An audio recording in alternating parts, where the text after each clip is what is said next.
Hey everybody, it's Ryan back again for sonofvin. Well, maybe you've heard this before, that wine actually sells better if it has a story behind it. I mean, you think about it, you go to a tasting room, they pour you a glass, tell you it's Cabernet, and then walk away. Maybe the wine is pretty good, but you know what? Something just isn't quite selling you to want to purchase this wine. But if, they actually poured you that glass, and as they're pouring it, they tell you a little history about the winery, a little history about the vineyard, maybe a funny story about the day the grapes were picked. I mean, maybe just, something really cool that's happened for this winery, that they've won several awards and this specific wine is one of their best sellers, and, and it's got all these tasting notes to it, and they just go on and they weave an entire story for you to the point that, wow, this wine just tastes so darn good when you're actually sipping it because all this extra stuff's been built into it. You think about that ultimately everything, I mean, this is just marketing 101, right? I mean, this probably extends well into things beyond wine, but definitely when it comes to wine, I mean, a lot of wines actually have a little thing on the back, that kind of gives you a paragraph or two to try to help sell that bottle, because when you go to your grocery store, you may not know much about this wine, but that little extra information may actually be the thing that gets you to purchase it. So actually an interesting fact about your grocery store. I'm really not sure if you're aware, but about 90% of those wines you see, at least in an American grocery store, are all owned by the same few companies.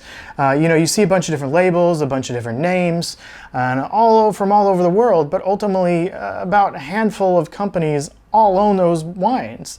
So you really aren't getting to pick from a very big selection. Ultimately, you're kind of just picking from the same few companies that are owned by the same few companies, and so on and so forth, to the point that there really isn't a big selection. And that's kind of a problem these days, because especially if you're a smaller label or whatever, you're not going to get to be picked up in your local grocery store unless you get purchased out by one of these big companies. So they really have to try hard elsewhere to get themselves in front of you. Well, if you're, Joe Blow nobody who's never heard of you, that can certainly be a problem. But what if you're a celebrity? A celebrity is an entirely different animal, because they already kind of have a story and marketing built in, especially if they're already a celebrity from some other industry and then they come into wine. Ultimately, that is kind of their story. They're a nobody as far as winemaking goes, but they're a somebody elsewhere. So it's kind of, a nice little story that they picked up a shovel one day and they went out on their vineyard they purchased, and now suddenly they're winemakers, and that is a story in itself, and it can actually be kind of a negative, because ultimately it's just going to push sell wine that may not actually be too good. In fact, in some cases, celebrities can simply just purchase what is called bulk wine, which is pretty much just boxes upon boxes of already pre-bottled wines, and they can just slap their name on it, on the label, and then sell it to whomever they want, because they have a built-in audience of people who are already fans of them. I mean, that's kind of a cheap way to do it, but certain people do. There are some celebrities that they try to go a step further. They will actually at least purchase a vineyard, or maybe purchase a full winery, and ultimately they just kind of own it. They don't really do much else about it. There's people that work on the vineyard, work on the winery.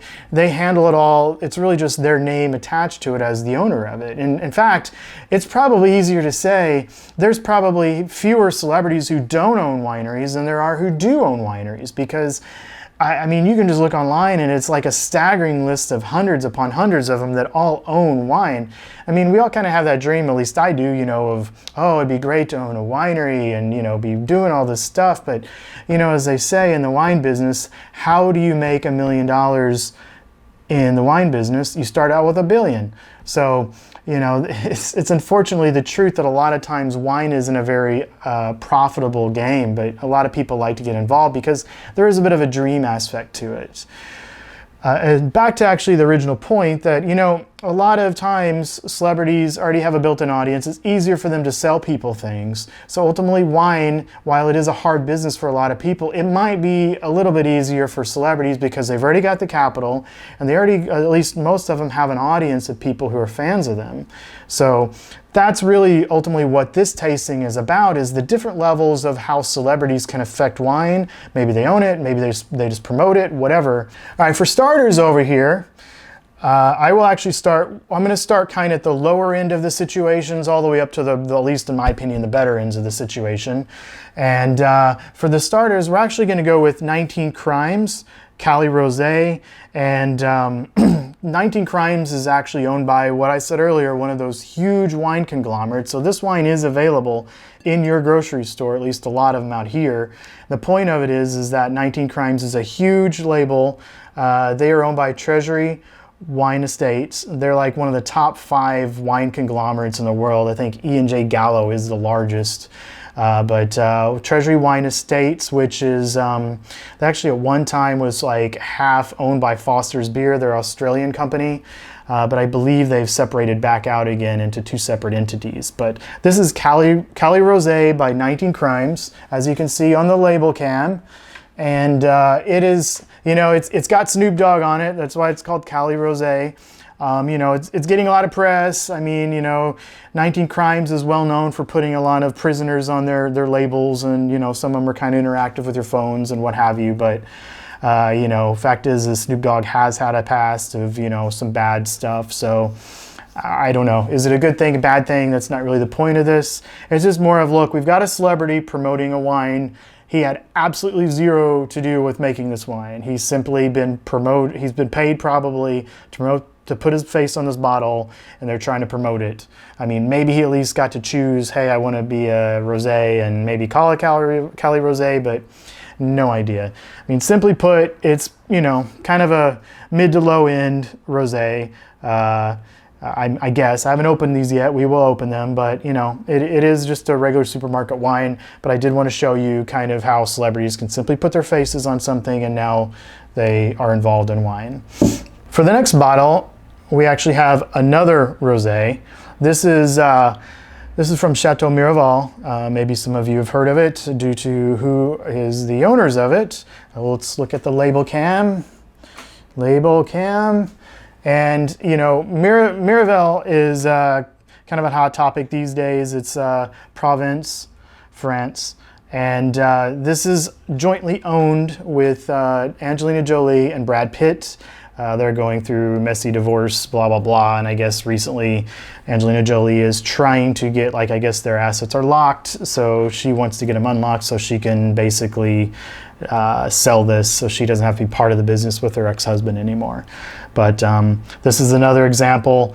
I believe, I mean, I'm sure I've seen pictures of like Brad at least out in the vineyards, you know, kind of tilling it and messing around with things. But ultimately they have a main winemaker who actually handles everything for them. You know, it's more or less just a place for them to say they own. You know, maybe there's a small interest in wine, but ultimately it's not a huge thing for them. They were actually married at this place, but, you know, unfortunately things have changed. For the next bottle, we've got Moraga, which is located here in Los Angeles in Bel Air. I'm going to show it to the label cam. It's kind of hard to see, but yeah, it is California red wine is what it's labeled as. Doing some research, I think it's heavily Cabernet. It's kind of a Bordeaux style with some Merlot and some Cab Franc in it as well. Moraga is a really old winery here in LA. If you've ever been to the Getty Museum, it kind of sits on top of a cliff. You can look down and you see vineyards over there. That is Moraga. It was actually originally built by Victor Fleming, who was the director of Gone with the Wind and Wizard of Oz, at least one of the like million directors of Wizard of Oz. Nowadays, it is owned by Rupert Murdoch. And he, of course, has a head winemaker who handles all of it. And he just claims he wants to keep it intact and keep it going. For the next wine, we've got Ferguson Crest. And let's show that on the label cam. Ferguson Crest, this is a Syrah. It is just from up in the San Ynez Valley. Now, this is an interesting one to me because this is Fergie, Ferguson Crest, Fergie the singer. She's originally from here in LA, and this is primarily her dad's operation. I think it's owned by her, but it's kind of her dad. Her dad handles a lot of the day-to-day there. And He's, I guess, been into gardening and whatever for most of his life. He was a teacher, and when he retired, he wanted somewhere else to go outside of the big city, so she purchased him a vineyard, and it's very private. In fact, this is very hard to get wine. It's kind of weird because San Ynez Valley to LA is only like an hour and a half or so of a drive, but just to purchase a couple bottles, they were asking like $50 for shipping, and it just really ridiculous. So I kind of held out for a long time. Thankfully, they had like a holiday special where it was like $10 shipping as long as you spent like $75 or something like that. So it's the only way I was able to purchase it, because it just kind of crazy. They were wanting to charge $50 for shipping, but they were. But I like San Ynez Valley wines, and especially Syrah, so I'm thinking I will probably like this. And oh yeah, another interesting fact about this one is another reason why I really wanted to try it is the actual head winemaker for it is Joey Tinsley from Tinsley Wines, which is my all-time favorite wine from the San Ynez Valley. Joey Tinsley does amazing Syrahs, especially his Colson Canyons, and seeing that he was their head winemaker, I really wanted to get my hands on these, just not for $50 shipping. For my next wine, we have wine from Gogi, which is the nickname of Kurt Russell. He makes wines up in Santa Rita Hills, which is kind of catty corner to San Ynez Valley. Santa Rita Hills is kind of a microclimate that's really good for Burgundy style wines. This is a Chardonnay. It's labeled Goldie after his not quite wife, Goldie Hawn. He likes to label all his wines after his family. He considers himself an amateur winemaker. He's got, or apprentice, excuse me. He's got friends of his who are the head winemakers who've been making wines in that area for like 30 or 40 years or something. So he, he's got help and he's trying to learn it, but he does have another career, so he can only do so much. Let's show this on the cam. And we'll see how the Chardonnay tastes. For my next wine, I have Pursued by Bear. It's a Cabernet Sauvignon from Columbia Valley. It is made by actor Kyle MacLachlan. He is well known for being in Dune, Twin Peaks, and several other things. He's been acting for so long, it's hard to describe everything he's been in. I guess he's originally from Washington in this area, and so he went back to his roots to make this wine. It is going to be an interesting wine. I don't think I've ever had one from this area before, at least to this level. So let's see how that one tastes.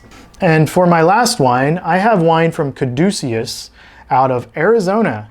This is an interesting one. It is actually Maynard James Keenan. He is a musician, well known to most people for being in the band Tool or Perfect Circle or Pussifier, I believe. There's some other ones, but he's been around for God knows how long. I believe he's originally from Arizona. So this kind of is right up his alley. He's, kind of spearheading winemaking in Arizona. In fact, I considered saving his wine for my Arizona 50 wines from 50 states because I have not done Arizona yet, but he is a celebrity. He is very well known for his music, and he's really pushing hard for wine. So, I had to include him in this instead. So I'm really curious to see how this wine tastes. It's Anubis is what it's labeled. It is 50% Cabernet, 20% Cab Franc, 20% Durif, and 10% Aglianco. So let's see how this one tastes too. All right, guys, we're back. Wow, this is a lot of wine to try to taste. And they cover so many spectrums. So much part of the globe is covered in just a short section of wine. And to think that there are so many other celebrities that have wines out there, I mean, I'm sure celebrities in all days and age across centuries have been making wine. We just have different definitions of celebrities nowadays than before. I mean, you think about it, to a lot of people, especially in Southern California, Fess Parker is kind of known as the one who helped put San Ynez Valley and the Santa Barbara wine region and all of that area really on the map. I mean, he started as an actor, Daniel Boone, Davy Crockett, what have you, and it was a time that people kind of laughed at him whenever he said that he wanted to make wine in that area. And he kind of went on to be the granddaddy of them all for so many of the other wineries that exist there. So many people who went on to have their own wineries got started working at Fess Parker's winery. And I did not have any Fess Parkers for this tasting. I've had it a billion times, so I didn't really feel like it was necessary to get covered for this. Another celebrity's wine that I don't actually have for this tasting that I've tried in the past that I just find truly amazing is basketball player Yao Ming. He's got a winery up in Napa, and he makes very powerful Cabernets that they're also very pricey, but they are damn good. You know, I can't, like I said, there are just so many of them that actually make wine, and I don't know how many of them are simply just slapping their names on the label as opposed to actually truly digging deep into their wines. I mean, there is one that I did find really peculiar that unfortunately I couldn't get for this because it is so coveted, is the Singer Pink. She actually kind of went under the radar for quite a while and came out being like a die-hard winemaker now with her wines. They're called Two Wolves, I believe, and it is supposedly really good. I can't back it up because I have not tried it, but it is very hard to get her wines. But all right, so let's cover the spectrum I have for today. We will start here on the side with 19 Crimes, which is a Cali Rosé. It is California Rosé. So when I say California, that's a blend of wines from California. I know they're an Australian company, but 19 Crimes themselves are located here in the US also. So it looks like this particular one is made from California grapes. It is a rosé. It is super fruity. You know, it's for what you'd expect from getting at your grocery store. This is actually pretty good. It's, you know, it's not gonna win any super awards, but it's definitely worth drinking on a hot summer day. So I can't complain for a rosé. It's pretty good. It is much sweeter and definitely more colorful, pink, than the Miraval, which is you know, currently still owned by Brad Pitt and Angelina Jolie. They have a head winemaker, you know, so they're really just more of the owners of it. I find this one, it's a French, you know, Provence wine. It's much drier, less fruity on the nose overall than the Cali Rosé, but I think overall this is a better version of what a natural rosé is supposed to be. So if you're into dry rosés anyway. For my next wine, we've got wines from Moraga, which I said before is owned by Rupert Murdoch. He's in his 90s now, so I don't think he's really involved with the day-to-day operations, more or less just owning the winery.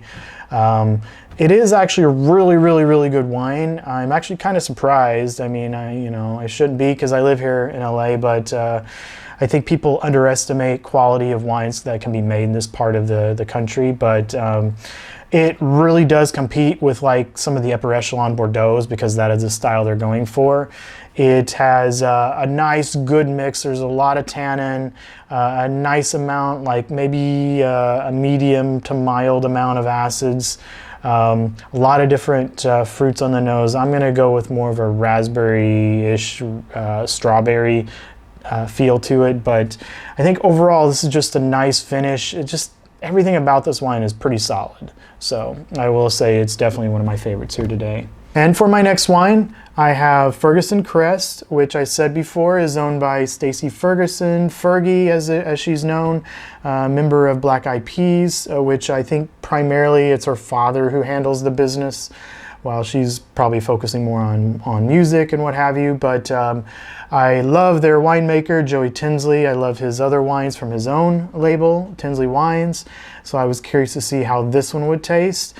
I actually have to say that I still prefer Tinsley's own wines more than this. While it kind of does represent what I come to taste from the San Ynez Valley and Syrah, I think it's a more milder, maybe more built for mainstream style of Syrah, and maybe that's what they were going for with this, but it's not what I typically expect from, what I've come to expect anyway from wines in San Ynez Valley. There's usually more tannin. This one kind of feels like a mild-ish tannin level, and the acids are kind of in the same boat. So I think overall the fruit is very subtle. It's kind of like a dark fruit, but it comes off kind of more flatter than Tinsley's own wines, in my opinion. So I was a little underimpressed with this, to be honest, but it's still a good wine. I think I'm just Tinsley. I love Tinsley's wine so much. I think I was expecting more because his name is attached. But again, it may have been the owner's preference for style. For my next wine, I'm going with Gogi by Kurt Russell. It is a 2017 Chardonnay named Goldie after his not quite wife, Goldie Hawn. I do find this to be pretty typical of a warmer climate, New World Chardonnay, which I'm sure is considered a good thing considering it's not in your like well-known regions that make Chardonnay in California. There's a bit of fruitiness, milder tannins, milder acids. It's just an all-around good Chardonnay. For my next wine, we're going to have Pursued by Bear, 2017 Cabernet Sauvignon made by actor Kyle MacLachlan. Now, this is Columbia Valley, Washington. It is a bit of a different area than the rest of these. I find this wine to be quite unique, different tasting than the rest. I think it is a bit of an acquired taste versus the rest of them. There is a different finish to it that I'm not familiar with how to describe at this moment. Maybe by the time I write the article, I will remember or be able to be better at describing. But it's definitely very tannic. I think the tannins override the acids so much that I'm gonna guess the acids are like mildish. And I feel like the tannin overload does kind of squash the flavor profile of it a bit, and it causes an interesting flavor. I mean, I like the wine, it's just that trying to try all these different wines, I kind of have to take a pause after trying it because it kind of messes with my palate so much. And for my last wine, this is by Caduceus Cellars, which is owned by James Maynard Keenan, a famous singer in bands like Tool, Perfect Circle, Pacifier, and some others, I believe. He may beat me up if I say anything bad about his wines, but anyway, this is made in Arizona. It's a Nubis 2018. It is 50% Cab, 20% Cab Franc, 20 Derif, 10 Aglianco. Arizona is one of those newer wine regions that's really working hard, and I think he's himself is part of the reason it's taking off, because he himself, out of all these people, is the most involved in their wines, and he's really taken it to heart. He's involved in a lot of the groups of winemaking in Arizona, and I have to say, probably the most complex of the wines, this one's definitely the most complex. I get some peppery to it. I get a lot of black currant. I find that the acids are like super mild. Tannins are kind of medium-ish. So it's definitely a nice blend of what is involved. I think, I tend to like bolder, stronger, powerful wines. That isn't this. It's got a more of a complexity to it. But I do highly recommend it if you're ever in Jerome, Arizona. You should probably check out this place, or at least try to find some of his wines, because I'm all for every state trying to succeed in winemaking, and I like to see what's going on in Arizona based upon this alone. This just shows the difference. We've got like Caduceus, who seems to be, their celebrity is very much involved in the wine. We've got Pursued by Bear and Gogi, which both seem to be the celebrity is like apprenticing, or kind of the assistant winemaker, so to speak, and they're still heavily involved in their wines when they are not off somewhere filming something. We've got Ferguson Crest, which is the celebrity is the daughter, who herself probably just enjoys the wine. She may go in the field sometimes, but she's not really the one doing the wine. And then we've got like Moraga, which is just owned by somebody who's ungodly rich, who just likes good wine, and I appreciate him for keeping this place going at least. And we got Miraval, which is owned by two very well-known celebrities, and beyond that, they're not really much involved. There's somebody who just who really handles the day-to-day. And then we've got like Cali Red over here by 19 Crimes, which is simply just a celebrity's face on the wine. No involvement other than that. And from there, we can have so many other wineries in the world, all with different celebrity involvements. And some are, really working hard. you know, really trying to do really good wines that they're out there like actually picking the grapes and what have you, and then you have ones who are literally just standing in a studio getting their picture taken. But when it comes down to it, celebrities can sell wine. And if you notice though, other than Ferguson Crest, none of these have the names of the celebrities on them. So at least you kind of get a sense that they're trying to make it subtle. As opposed to like Yao Ming, which I do like his wines, it is literally named after him. So it's kind of like, aha, we know who owns this place. So, you know, that is kind of good. They're not over pushing their boundaries with their celebrityism, but I think once people do find out celebrity owns this winery, boom, you know, they're gonna buy it. Anyway, this is the world of wine. And celebrity sells, so this is how it is. Enjoy your wines, people. Try some of these. If I had to say my overall favorite, like, you know, typical, I'm gonna say the Caduceus. I mean, it's different for me. I would normally say the Moraga because I like bold red wines, and this one's clearly the boldest of the reds.